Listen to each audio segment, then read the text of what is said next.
Assalamualaikum warahmatullahi wabarakatuh. Wilujeng patepang Dewi sareng Mang Augustin. Palamitra anu dipihormat dina denget ayeuna sim kuring Mang Augustin masih medar dongeng dina carios Si Geot, Yasana, Kang Heri Supriyadi. Pihatur raubu nuhun oge ka asadayana anu parantos berkontribusi like, komen, subscribe sareng share channel Dongeng Mang Augustin. Nyangga keun carios nyambung, mugi tiasa ngahibur, nyandak pelajaran, oge nyandak manfaat saseurna. Kirang langgungna disuhun keun karidoana tur tiasa jembar manah ngahapunten sagala rupi kalepatan tur kakirangan. Mugia janten panghibur kana kalbu pangbeberah kana manah. Sareng mugia katampiku sadaya kadang wargi, sok sanaos sieu carios Sunda buhun. Mangga nyangga keun. Si Geot bagian ke-74.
Wanci terus nyerelek, kayaan alam oge geusrek ganti kupoe.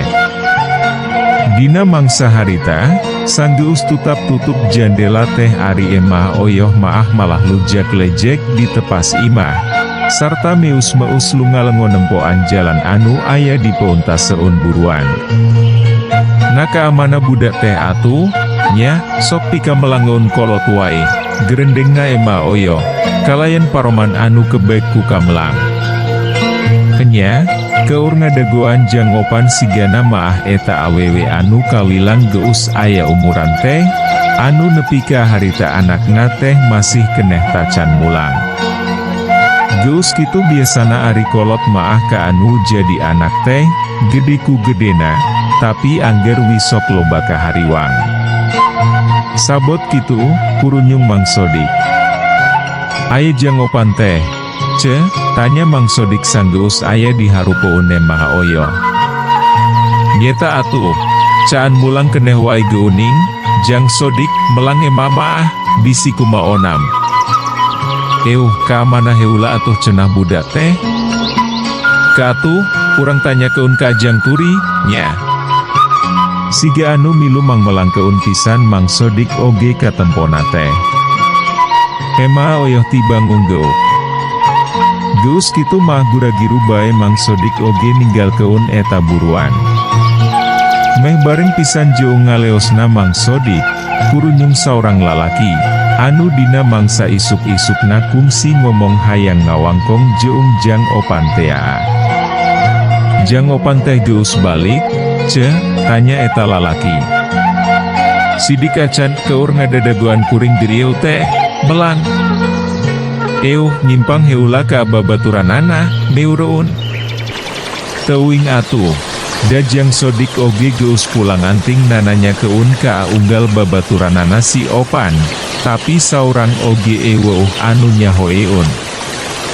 Eta sugan ari bebejana kekeke ari itu saha anu tarumpak kuda, nya. Pani uterup eta lalaki kaburu ngareret kana abringan 5 kuda, anu mingkin lila mingkin ngadeu keutan ka apa lebah dinya. Gegeden karaton geuning eta maah. Aya naon, nya, ceuk ema oyo, anu tayohna maah geus apalaun pisan karek nempo tina dandanan jalma-jalma anu harita keur tarumpak kuda teh.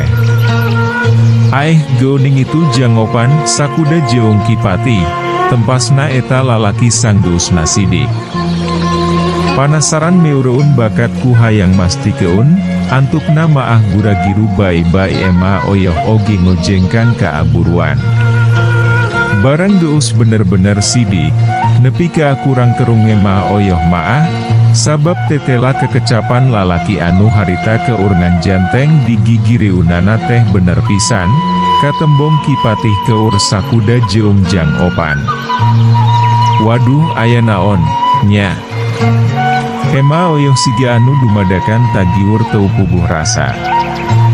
Teukum si nembalan eta lalaki oge, da abringan kuda teh kaburu nepi, sarta arasup ka aburuan. Ema oyoh jeung eta lalaki gancang rarengkuh mere panghormat. Sangeus jangopan jeung Kipatih tarurun, anu sejenna oge jerat-jerut tina kudana. Barang jangopan turun teh, ari ema oyoh maah langsung bae nelek-nelek kaayaan anakna. Opan maneh teu kuna naon? Teu-teup ema oyoh estuning kebek ku kahariwang. Tenang, teu kudu hariwang, anak anjeun maah teu kuna naon. Kipatih gancang nempas. Aya naon atuh ieu teh, Kipati? Asara rewas abdi maah. Tenang cekeng oge, tenang kaulah ka adiu, ngan ukur dititah nganteur keun anak anjeun ku Prabu Purwita. Siga nu bingung ema oyoh maah mangsa ngadenge kekecapan Kipatih anu samodel kitu teh, alatan caan apalaun kana jujutan perkarana.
Mangsa biwir Kipatih geus rek engap Dewi pikeun nyarita, katembong aya sababaraha urang warga anu juljol nyalampaurkeun ka apa lebah dinya. Malah siga nu bunga ari Kipatih maah katembong nate, gancang dikupayan. Atuh warga oge nyalampaur keunana teh jadi meh pahaulahi ulah, sarta gancang rarengkuh mere panghormat ka eta wawakil raja. Aya kaperyogian naon dugi ka asalira ngersakeun rurumpahaun ka ayew lembur teh, Kipati? Tanya salah seorang warga, anu tayona mah minangka salah seorang kokolot di eta pilemburan. Telah. Tuh, loba keneh anu daratang. Keun wisina karumpul heula, tembal Kipati, bari kituna teh tutujuk ka sababaraha urang warga, anu narumputan nyampaur keun ka apa lebah dinya. Aya naon? Tanya salah seorang nu anyar datang ke anu geus araya di dinya, bari jeung satengah harewosan. Tibang garideuk ari anu ditaranya nama da puguh oge tacan aya nu nyaho. Sanggeus teuka tembong Dewi warga anu datang, gancang bae Kipatih mere isarat sangkan jarempe, kawelasan warga anu harita keurpati kecewis jong pada baturna. Kanyaho keunku sarerea. Dina kasebetan nu hadeu, kaularek sakalian nepi keun beja anu matak gumbira. Nepi ka adinya, Kipatih heureun heula nyaritana, siga anu ngahaja hayang mancing kapanasaran warga. Jong enyana Dewi, tina cara neuteupna ari teh welasan warga maah siga anu geus panasaran pisan, sarta saurang oge taya anu nyoara, alatan hayang buru-buru nyaho kana naon-naon anu rek tepikeun ku Kipatih dina mangsa harita.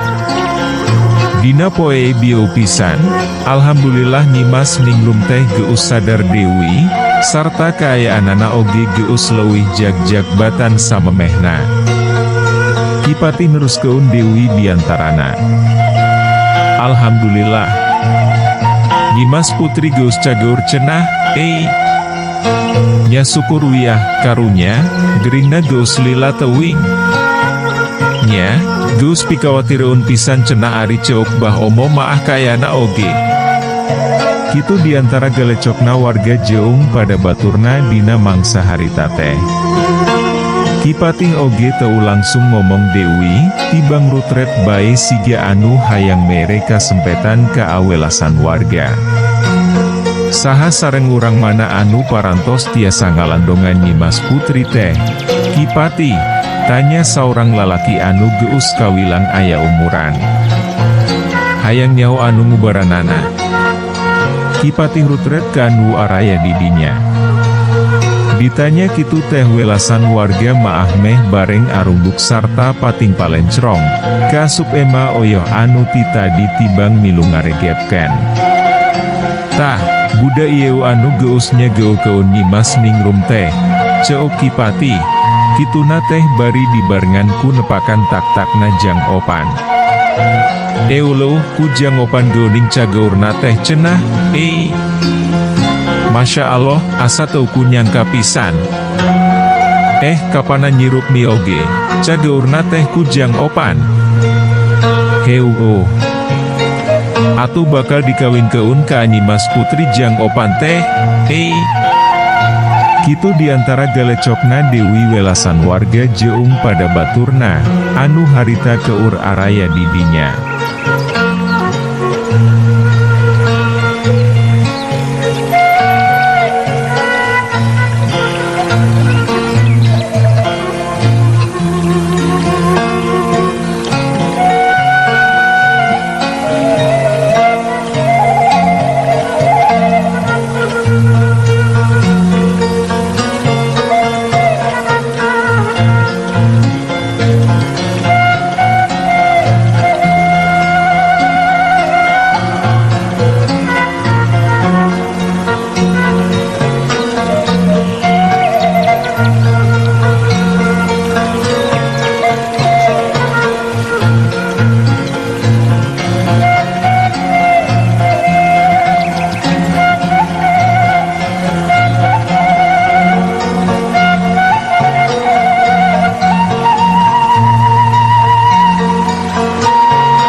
Ma oyo nepi ka calangap siga anu hese pisan rek percaya, ari jang opana maah tibang tungkul bae siga nu era. Tapi, kelah kaula caan anggeus nyaritana, ceuk Kipatih Dewi dibarengan ku pepeta. Jep, sarerea dumadakan jarempe Dewi, siga taya nuwani ti keun nyoara. Memang bener, jang opan pisan anu ngubaran nyimas ningrum teh. Tapi, aya tapina. Sanggeus jang opan jujur sarta balaka ka Prabu Purwita, tetela cenah ari jang opan maah ngan sakadar kapihapean ubar. Gupi anu nitip keun landongna, saha atuh, Kipati, celeng keungna seorang warga siga anu geus teu sabar pisan. Tah, ari anu mihapekeun ubarna maah, jang geot cenah ngaranna teh, urang pada miang anu nyimpang alatan kapeutingan. Ayeuna oge keur ditareang ka Padamiang, ku sababaraha urang abdi dalam kerajaan.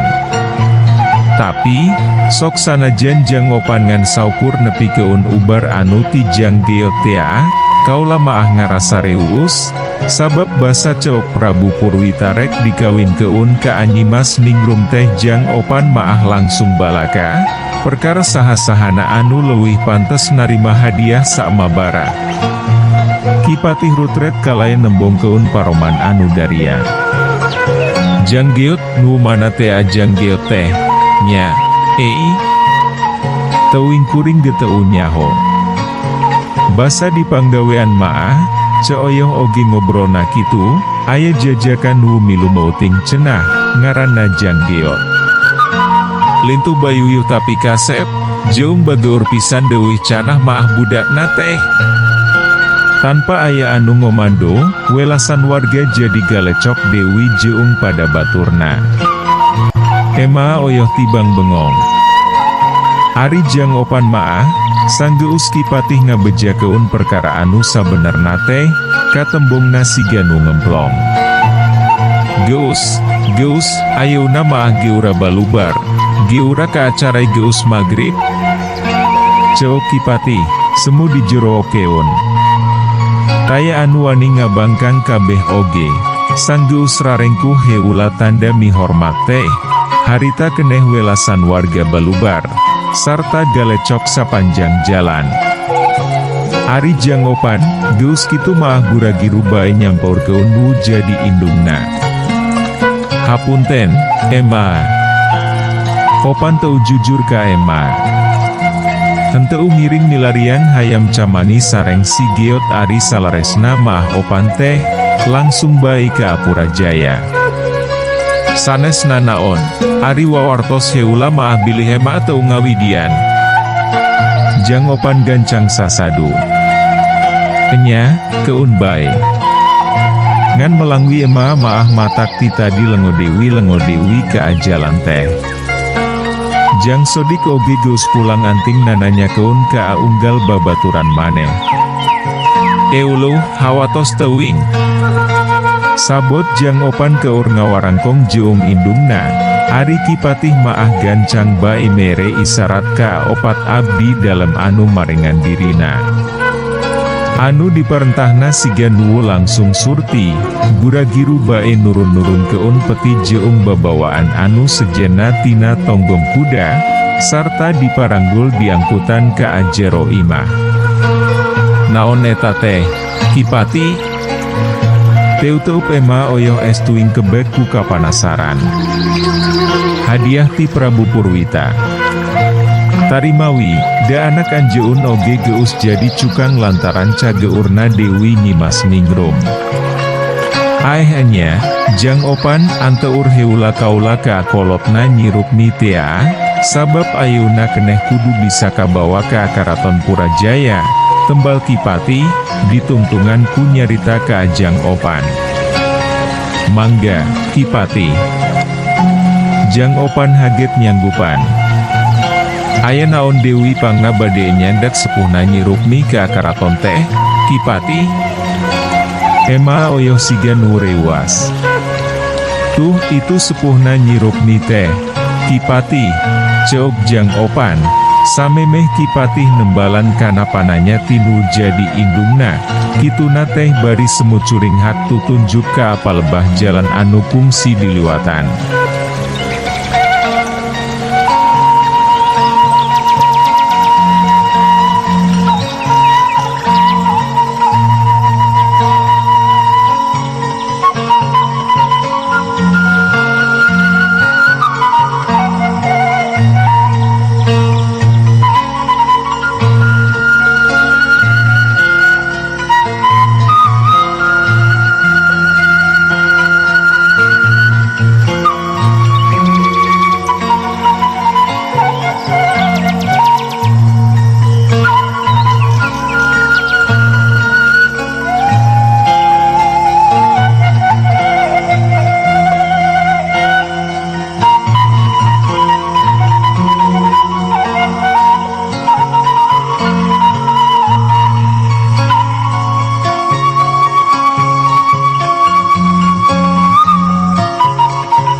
teh, katembong Mang Sodik keur ngungkuk semuru rusuhan, sarta mingkin lila mingkin ngadeu keutan.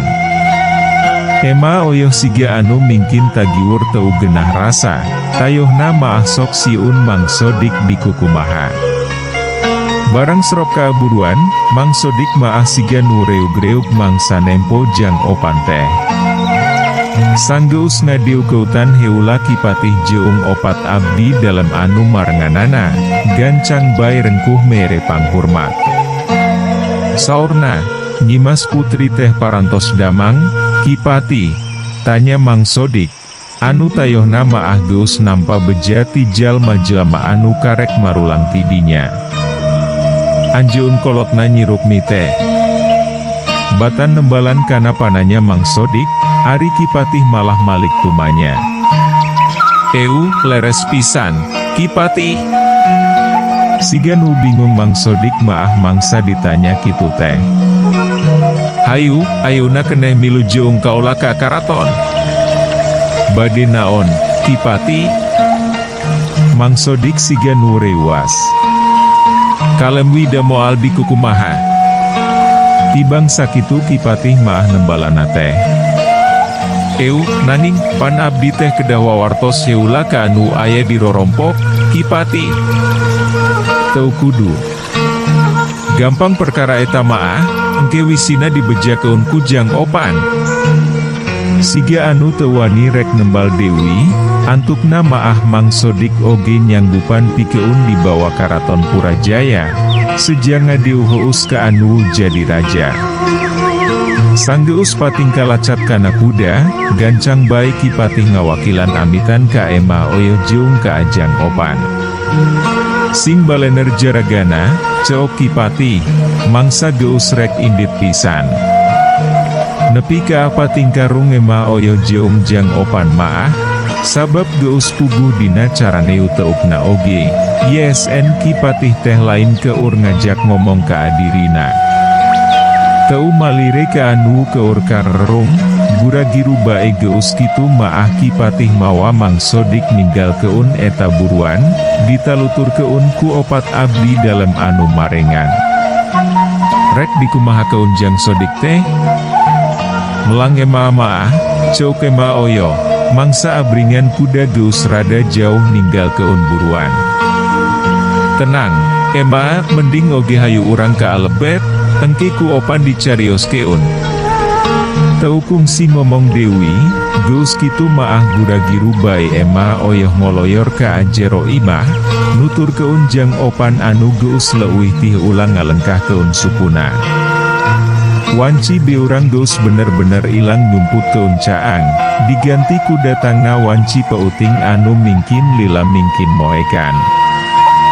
Dina mangsa geus rek ngagayuh ka sareuruh kolot pisan, ari abringan Kipatih maah harita teh geus aranjog deui ka palataran hareup karaton.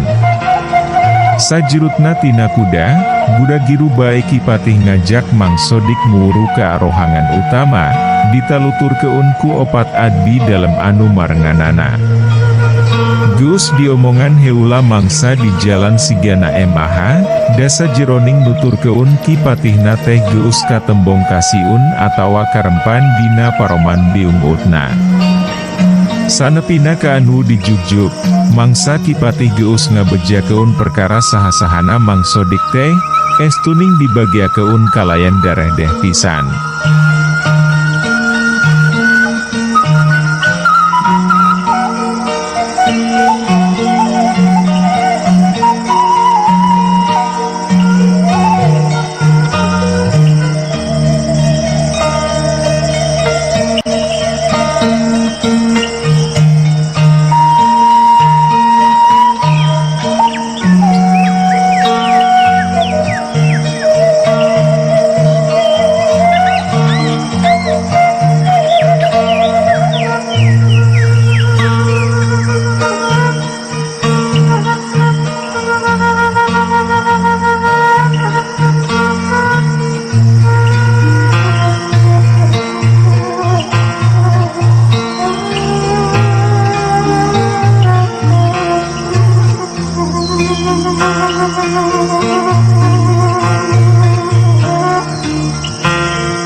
Ari nyimas ninggo maah geus eweuh didinya, tayohna maah geus dipindah keun Dewi ka rohangan anu sejen.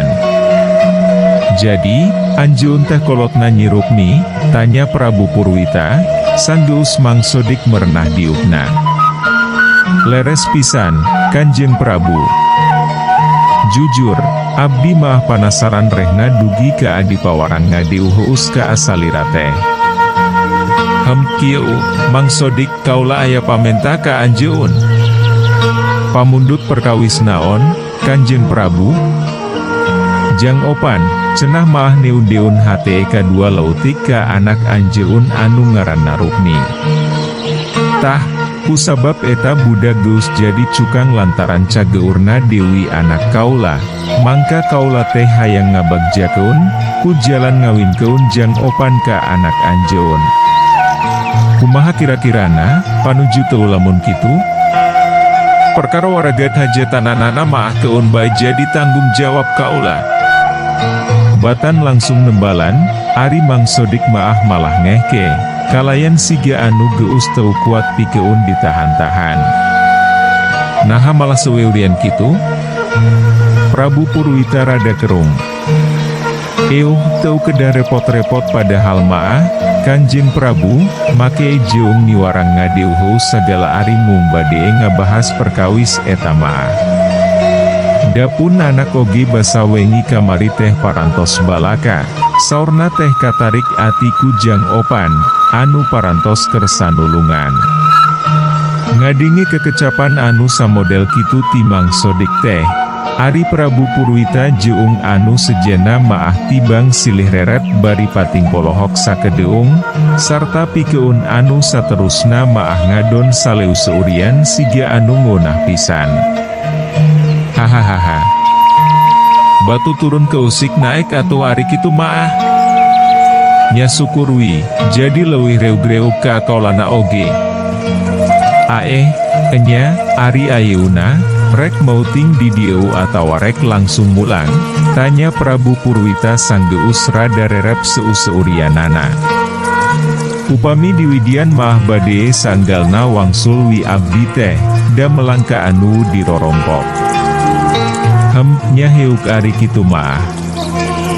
Anteur keun Dewi Mang Sodik ka alemburna, sarta bekelan sacukupna, ceu Prabu Purwita, kituna teh ditungtungan ku ngareret ka asababara urang abdi dalemna. Anu diretna gancang arungguk. Sanggeus amitan ka Prabu Purwita maah, harita keneh Mang Sodik jeung sababaraha urang abdi dalam anu kapapancenan, naringgal keun eta rohangan. Meh bareng pisan jeung kalaluarna Mang Sodik katut anu sejena ti rohangan utama, kurunyung Kitanggul Sewu, ditutur keun ku tilu abdi dalam anu marenganana. Waktosna seep. Caak hanca.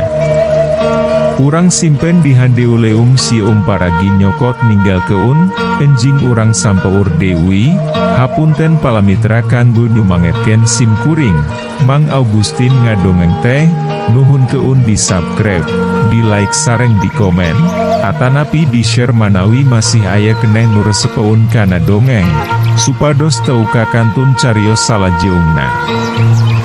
Mangga permios. Ka anu gareulis karasep anu hoyong carita kisah kasih dinamika romantis mermaja. Mangga dangu keun carios nyambung bentang pasantren. Nu tos sarpuh gengadangu carios ieu maah bakal kabawa asangora Dewi. Kangge nu resep cerita silat. Mangga dangu keun amjar lawan Raja Bangsat sareng Rawarontek di channel YouTube Mang Augustin.